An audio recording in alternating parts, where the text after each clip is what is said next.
Na ką, sveiki visi. Taigi, taip ne visai netikėtai šiek tiek, bet gavos taip, kad ši dalis šio lėktuvo bus paskutinė, nes aš modelį iš esmės baigiau. Praleidau aš iš tikrųjų visą epizodą, praleidau jį šiek tiek netyčia, šiek tiek dėl laiko stokos, nes, Velykos galiausiai. Tai galiu šiek tiek papasakoti apie tai, kas įvyko ir ką jūs dabar matote, kas čia yra padaryta ir kas čia yra matoma.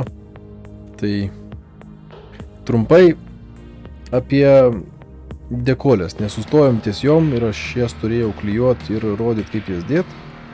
Aš nusprendžiu jų iš tikrųjų nerodyt, nes jos nieko neišsiskiria nuo kitų dėjimo metodų, kaip ir dėjau anksčiau, tai manau, kad tai būtų šiek tiek nuobodoka. Apie Izra dėkalus galiu atsiliepti gerai, dekolės tvirtos, geros, juostos čia esančios yra iš tikrųjų dekolės, aš čia jų nedažiau. Pamėginau pradžioje vieną juostą uždėti, surizikuoti, pažiūrėti, kaip čia gaunasi, ir jos tikrai yra geros dekolės.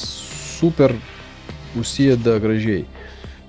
Dėl apkirpimo šiek tiek, toks ir gerai, ir nelabai. Tačiau ganėtinai plonos dekolės, tai iš esmės jokio silveringo ar didelio to rėmo nesimato. Ir tada tiesiog aš kažkaip taip bedėdamas, nes dėjau ilgai ir dėjau labai, sakykim, taip protarpiais, tai nelabai ir gavos pafilmuot. Aš sudėjau visą kitą. Didžiausias ir man labiausiai nepatinkantis dalykas pas lėktuvus, tai yra raketų darymas. Man tiesiog jas nepatinka daryti, ne dėl to, kad čia kažkas blogai yra, tiesiog mane užknisa paprasčiausiai. Nežinau kodėl, aš nemėgstu daryti raketų, bet šitas lėktuvas su užpildymu atrodo stipriai geriau mano asmeninė nuomonė. Tai dėl to mes jam padarėm visas raketas, padarėm bakus. Tai bakus stengiuosi irgi išmurzinti pagal nuotraukas, visas lėktuvas yra toksai stipriai patarnavę, sakykim taip. Šiaip labai nemažai radau nuotraukų, kur šitie lėktuvai yra, sakykim, taip jau padirbę. Tai buvo gan daug neblogų referencų. Ir tada jau prie sendimo, kai nusidėjau į dekolės, tada aš visą modelį nulakavau blizgiu laku. Nulakavau balionėliu, Mr. Hovel tais balionėliu Gloss Finish. Tai va, toliau viskas čia akivaizdžiai matosi, sudėtos antinėlės jau, čia dėta šitas iešmestas, jau atidariau ir nuėmiau stiklo maskę, nes mano požiūriu modelis yra baigtas. Tai va, viskas čia kaip buvo, kaip ir neblogai, labai gerai, kad yra stikliukas neklijuojamas. Galima įklijuoti, aišku, bet aš jį neklijavau ir labai gerai padariau, nes palindo lako šiek tiek ar kažko ir šiek tiek buvo apsiblausęs, tai aš dar jį galėjau nusivalyti, sakykim, taip lengvai. Ir tas, yra pliusas. Kitas gal pliusas, nežinau ar ne pliusas. Kiti modelistai mėgsta jį demonstruoti štai šitaip atidarą, kas, opcija, gal ir smagu. Bet iš tų visų opcijų, o jų čia yra labai daug pas tą lėktuvą, vienas, sakykim, prašiausių sprendimų tai yra daryti jų šitas dalis sukiojančias valdomas. Nuo pat pradžių man vienas šitų sparnų beveik nesilaikė, jisai svirdavo, kitas laikydavosi dar normaliai. Čia vėlgi, man gal tai papuolė, bet aš jas užklievau, šitas dalis. Jas užklievau, nes tiesiog jis pastoviai toks visas kažkoks, sakau, vienas bejudant vis nusilenkia man. Ne taip tvirtai laikosi. Toliau užkliavau posūkio vairą, jisai nesilanksto. Patį kylį su posūkio vairo aš nekliavau dėl transportavimo, nes aš jį išvešiu. Tai vien dėl vežimo aš jį iš tikrųjų ir palikau neklijuotą, nes tai bus daug paprasčiau transportuoti be tos uodegos. Jeigu aš dėčiau pas save vitriną, aš jį klijuočiau. Man va ta dalis va tokia nepatinka. Čia atsiranda tarpas, jisai mane šiek tiek erzina, aš suprantu, kad aš prispaudžiu ir aš jeigu jau nebejudinsiu, jisai turbūt nesimatys niekad gyvenime, bet nežinau, man toks nelabai patinkas dalykas. Toliau, variklis neklijuotas, jis čia tarpą kaip ir turi, bet jo kaip nesimato, bet jisai nedarytas, nebus traukiamas, tai nelabai ir svarbu. Eleronai yra taip pat neužklijuoti, nes jie laikosi gerai, tvirtai, tas patiko. Dabar su pilonų laikymu, tai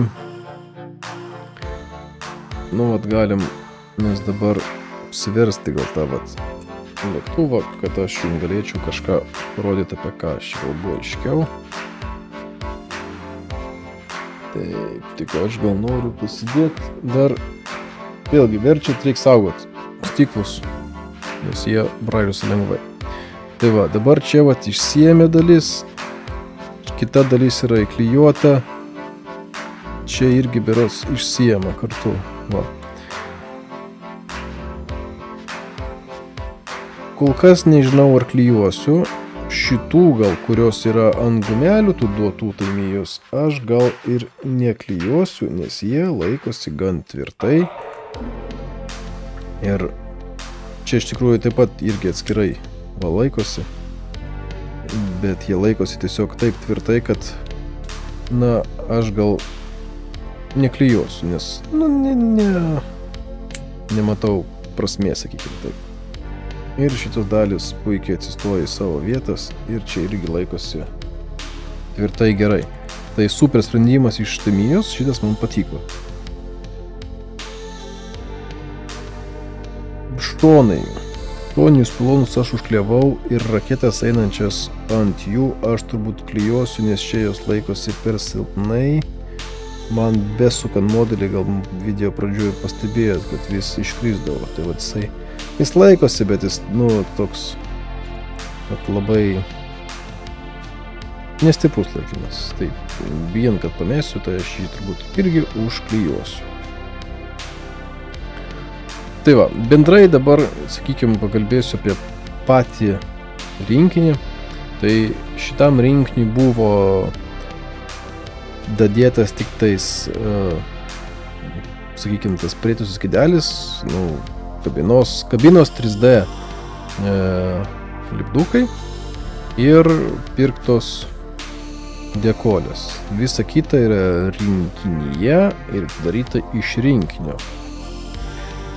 Tai vertinant, kad šis 32 mastelio modelis yra šiaip ganėtinai nepigus, aš jį gerai pamenu, jisai kažkas apie 150 eurų gal tuo momentu kainavo, ar kainuoja, iš tikrųjų nežinau, jį gali būti įvairiai. Nes aš jį gavau, labai senai, jo kainos pastoviai keičiasi, tai čia negaliu, bet taip orientacinė, jeigu čia yra 150, kaip Tamiya, aš manau, čia yra šiaip, nebloga kaina. Ir ta nebloga kaina, kas sudaro, sakykime, daro jį vertą, tai mano manimu, tai būtent nuimami šitie reikalai. Aš manau, kad turėt opciją pasikeisti savo ginkluotę arba vien tai, kad tu gamindamas modelį turi galimybę, sakykime, jį susirinkti pagal savo norimus savo raketų išdėstymą, nes raketos duotos yra įvairios, ne tik pilonai ir yra kitokio tipo raketos. Gali nedėti nieko, gali užsidaryti, gali pasilikti pilonus, pasidaryti opciją, kad jos būtų galima užsidėti kažkada. Yra nemažai, sakykime, tų variantų tokių, kurie leidžia to laviruoti. Tas judėjimas, sakykime, tų plokštumų, jisai nepasakyčiau, kad jisai yra kažkoks įdomus dėl inžinieringo. Jisai yra sveikintinas, bet kokiu atveju yra smagu, kad jisai egzistuoja. Ar tai sudaro tą kainą? Ne. Ta kaina sudaro, kad yra sugalvota, kaip išsiardyti variklį ir kaip jį pasistatyti šalia. Aš jų dabar čia netrauksiu, bet šitą opciją šiaip man patiko.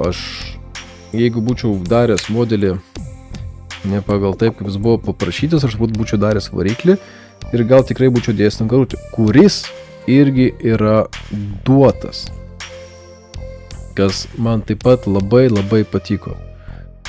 Nes, man patinka detalizuoti modelį, man patinka jas daryti atidarus. Kažkaip, bet čia man, tai sakykime, tu už tai susimoki vis tiek papildomos tos pinigus, bet tu tai ir gauni. Tai mano požiūriu, šis modelis yra geras modelis iš inžinieringo pusės. Kaip plastikas, tai šitas modelis šiaip yra labai geras. Aš kaip ir neturėjau, arba aš jau nebeatsimenu, jokių problemų su plastiku. Tai buvo, kurį pašveist šiek tiek, patvarkyti pušparkus ar ten kažką, bet čia nėra lyginti absoliučiai su kokiu, tarkim, trumpėti. Viskas šitam modelyje buvo gerai sugalvota. Modelis susisuka su varžtais, modelėje duotas iš karto svarelis, jums nereikia ieškoti, nes ne visi duoda svarelius į nosis. Jį buvo rink malonu. Tai jeigu kas nors svarstot, dvejojo dėl šių modelio, tai mano gal paskutinis toks požiūris, kad šitas modelis yra geras. Aš užskaitau jį, čia yra geras modelis. Sveikinu už tai Taimyje, kad pasistengė taip. Man irgi buvo malonu. Tai ir tiek, Skorpionas baigtas, jisai iškeliaus turbūt greitų momentų į savo jau vitriną ar po savo stovimo vietą. O aš turbūt užsiimsiu daugiau savo laivų ir gal kažkuo dar. Dar nesu tikras, ką aš pasiimsiu. Tai gali būti medinis laivas, mano kokias variantuose, gali būti sraigtasparnis. Gal ir vėl lėktuvas. Bet kol kas tiek. Ačiū, kad žiūrėjote. Tikiuosi patiko šio F16 serija. Man buvo labai smagu išbandyti naują dažymą, kurį nesu daręs, sužinoti naujų dalykų. Tai ir tiek. Iki.